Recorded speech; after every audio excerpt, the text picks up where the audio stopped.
کیا روزے میں پرفیوم لگا سکتے ہیں؟ روزے میں پرفیوم لگانا صحیح ہے یا نہیں؟ نیز سر درد کی دوا روزے میں سونگھنا صحیح ہے یا نہیں؟ آصف علی دبئی سے. پرفیوم لگانے میں کوئی حرج نہیں ہے.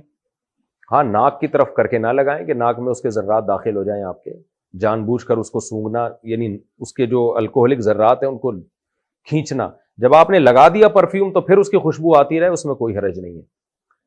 تو باقی مسئلہ یہ ہے کہ سر درد کی دوا سونگھنا، تو سونگھنے میں اگر پراپر ذرات ہیں جو اڑ کے آپ کی ناک کے اندر جا رہے ہیں، اس کو کوئی دھواں وغیرہ یا کوئی کیا کہتے ہیں ایسی کوئی چیز نکلتی ہوئی نظر آ رہی ہے اس کو سونگھنے میں، پھر تو روزہ ٹوٹ جائے گا. ادروائز صرف خوشبو کی حد تک، اس کے اندر کوئی اسمیل ہے خاص قسم کی، تو صرف اس کو سونگھنے سے روزہ نہیں ٹوٹتا.